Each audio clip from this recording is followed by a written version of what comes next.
ओ शायद मेरी शादी का ख्याल दिल में आया है, इसीलिए मम्मी ने मुझे तुम चाय पे बुलाया है। शायद मेरी शादी का ख्याल दिल में आया है, इसीलिए मम्मी ने मेरी तुम्हें चाय पे बुलाया है। शायद मेरी शादी का ख्याल ठीक तुम 4 बजे घर चले आना, हाथ मेरा मांग लेना, जरा न शर्माना।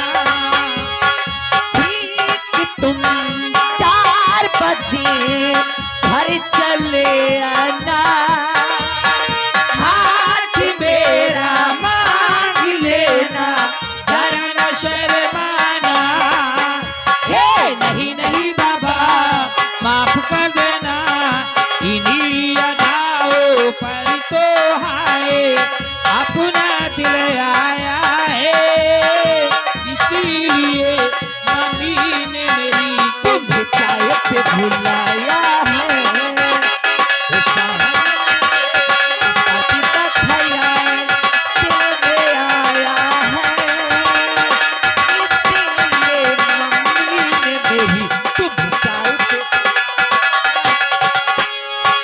ठीक तुम्हें 4 बजे घर चले आना, आज मेरा मांग लेना, जरा न शर्माना।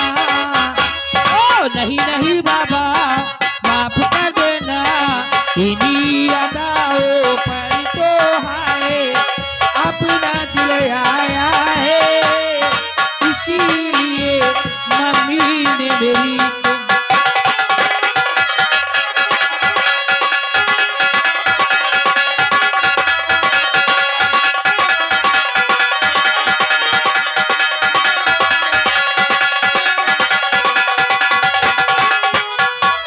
हेलो ओ जहिया से चाल गइलो छोरी के हमके, जिंदगी भइले सुनसान हो, जा रे चंदा ले आवा खबरिया। कैसन बाने मोरी जान के चंदा, कैसन बाने मोरी जान। हेलो चाल गए हैं। और देखिए आगे अर्जुन चाल गइलो छोरी के हमके, जिंदगी भइले सुनसान हो, जा रे चंदा ले आवा खबरिया।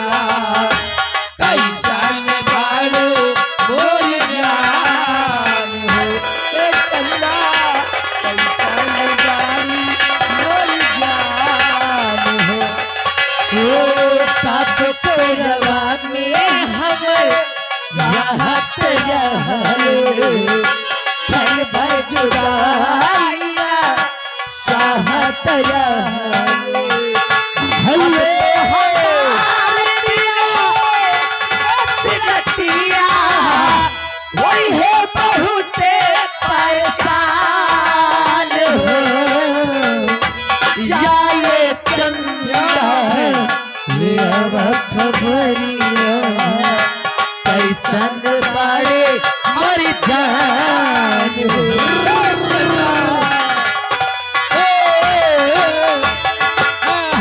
आगे लड़ हुई असमुत कजेरा के धोवत हुई, मनवा न लागत हो के अगनवा, होई है बहुत परेशान हो,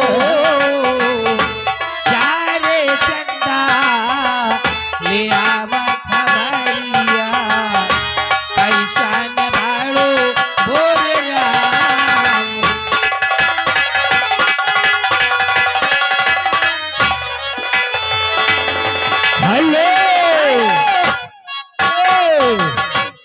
सोनी रानी करई की राजाए लेखा कामो आई गई राजा जाया में कमला करई राजाई लेखा काम आई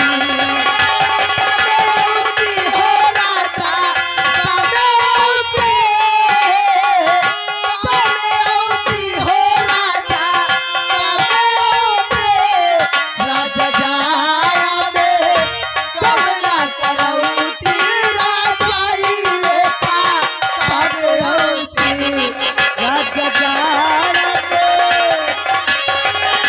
जैसे बवेला राजा रचरी बरसारे वैसे फसौता हमारे चकरी बेटा करे ओ राजा गोरी में हमके सुनौती राजा ही लेखा हौती राजा गोरी में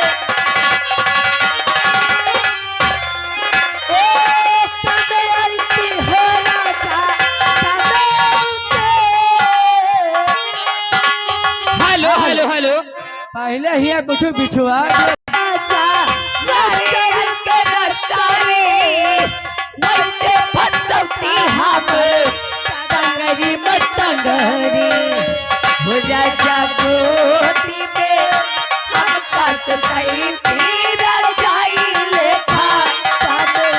हेलो हेलो अरे आ गए हमारे घर मालिक जी कोटे